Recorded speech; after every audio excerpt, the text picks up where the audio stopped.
and gentlemen, week 2 of the preseason as the Patriots take on the Philadelphia Eagles. We probably won't be seeing many starters, but it is another preseason game. Welcome to Patriots Today by Chat Sports, presented by Prize Picks. I am your host, Brett Alper, and like I said earlier, the people out in Vegas think that the Eagles are going to win this game, but it doesn't really matter that much because preseason, it doesn't count. And you can see right here from Mike Reese, who tweeted out this morning, all the way at 6 a.m., that Drake May, most starters unlikely to play after extensive work in 2 joint practices. He also named a couple of players, one player in particular, which we'll get into later in this show, of who to watch for, especially with the backup linebacker roles. We'll see Nnamdi Obiazor and KJ Britt hopefully tonight, but maybe we'll see some starters in the finale against the Browns. But the reason why we're not seeing any starters tonight is because we had joint practice. Not 1, but 2 against the Philadelphia Eagles. We saw extensive work from Drake May, like Mike Reese said. He threw 19 passes in the first joint practice, and he threw like 20 passes in the second. So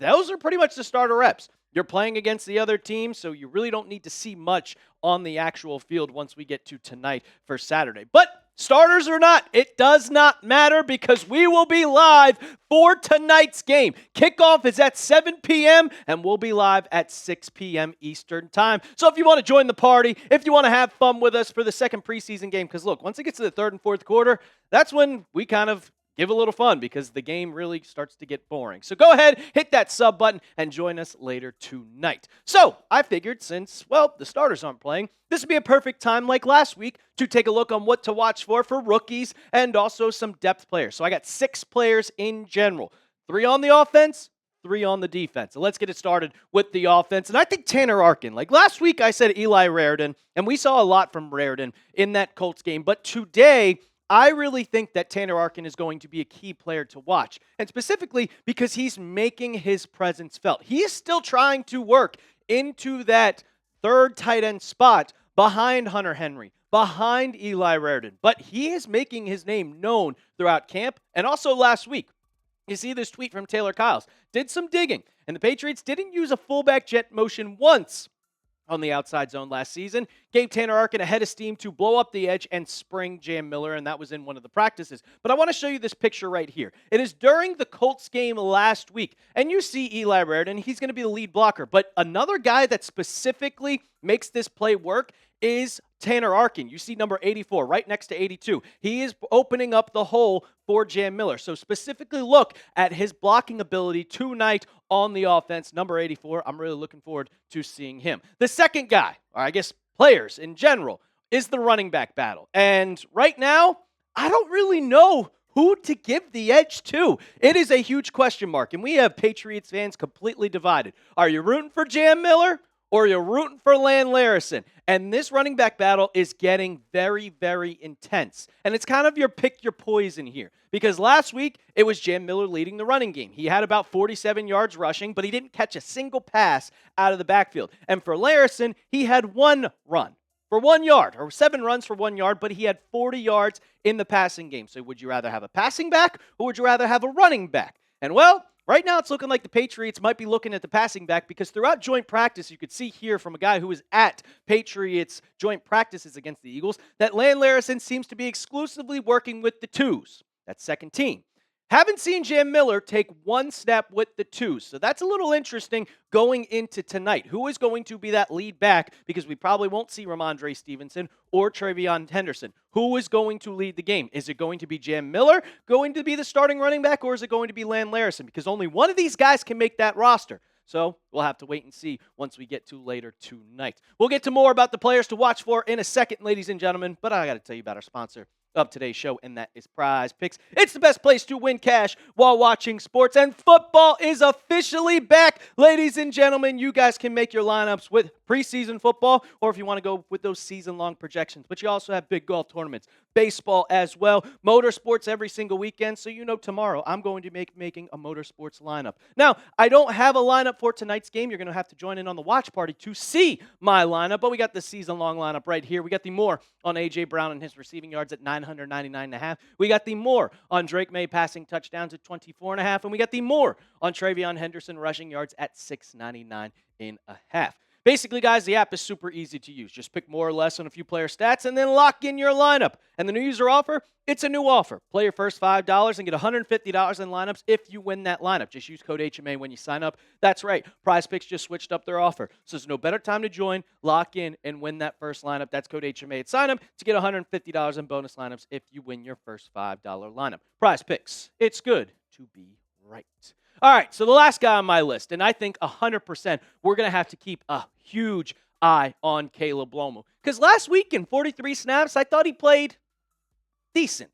I gave him like a B-, a C+ here. Overall grade wasn't great, 55.1, but better in the run blocking and better in the pass blocking, but he did not allow a sack. He did not allow a pressure, and he was playing with the left tackle and also with the right tackle. But during joint practices, he kind of struggled a bit. You can see right here from Zach Cox of, I think it's Neeson or he works for WEI. I'm not 100% sure, but go and check him, follow him on Twitter. But tough one-on-one period for Caleb Lomu. The rookie offensive tackle had 2 decisive losses versus A.J. Epinesa while playing on the left side. But he also went one-on-one, 1-for-1 when he was on the right side of things. So he's kind of working. He's kind of getting better. He's still getting acclimated to everything for it being, hey, am I going to play left tackle or am I going to play right tackle? Also transitioning to the NFL. But let's see how Caleb Lomu plays in game action tonight against a very, very talented Eagles team, even if the starters aren't playing, because you're going to see Caleb Lomu probably line up at left tackle, probably going to line up at right tackle. Hey, Mike Vrabel even said we might see him at guard at some point. So he's going to be moving his way around the offensive line. So that's one thing you're going to have to keep an eye on once we get into game action tonight. Who on offense are you looking forward to watching? For me, I got to keep my eye on the running backs. I want to see who is going to be that running back 3. Is it going to be Larison or it's going to be Jam Miller? But of course, you could be looking forward to watching Tommy DeVito as well. Let me know down in the comment section what you guys think. For the defensive guys, the first player on my list has got to be Gabe Akis. And I thought Gabe Akis played a very, very solid game against the Indianapolis Colts. But you can see that he was raw, if I'm going to say that. Like, there were definitely some great things, but definitely some things that he needed to work on. You could see the stats. 5 tackles in general and 25 snaps, which I thought was very, very well. But no tackles for loss, no sacks, no pressures. I don't know if you want to call it no pressures. He did force an interception from Anthony Richardson last week, and PFF didn't have that. But I thought that Gabe Akis kind of looked lost a little bit, but also at the same time, you just saw his true brute force talent and his athletic ability. And he's getting better. You can see during the joint practices from the Boston Herald, which Savage Boston actually aggregated it, so shout out to him. Overall, Akis was a standout in Wednesday's joint practice with the Eagles. He won both of his one-on-one reps against the Eagles offensive linemen and had 2 would-be sacks in 11-on-11 drills, so he's getting better. And Mike Vrabel talked about that after the game on Thursday. He said, I think it needs to be better. It was better on Saturday than it was in the game. We pointed some things out to him in the game, and I felt like it was really cool of him to be able to make those corrections and look at the body positions that we have him he feels like he should be in.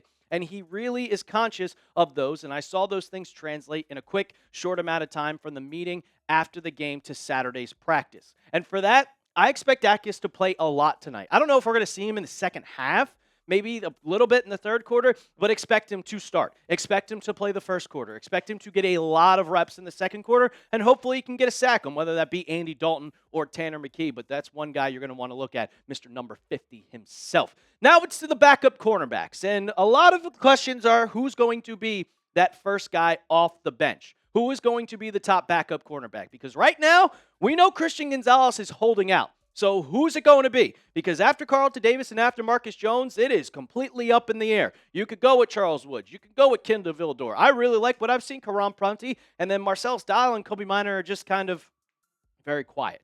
But Pap's Pulpit, they said this on Kendall Vildor. They said, while he logged an interception on Wednesday, he allowed 2 catches on Thursday, including a touchdown during the Eagles' end-of-game red zone drive. New England will hope one of the veterans will bounce back to end the summer and confidently fill that cornerback 4 spot. So it's either going to be Vildor or it's going to be Charles Woods. Charles Woods is another player that you have to keep your eye on because he is the first guy off the bench to fill in that role when we saw Carlton Davis out, when we're seeing Christian Gonzalez out. So that's one guy. I think Karan Prunty has done a great job, but he's pretty much a lock for the roster already, so you really don't have to look at him. He's going to get his reps where it is, but it's down to Charles Woods or Kendall Vildor. And the last guy, I mean, you could technically not call him a defensive player, but I added him to the list anyway, special teams player.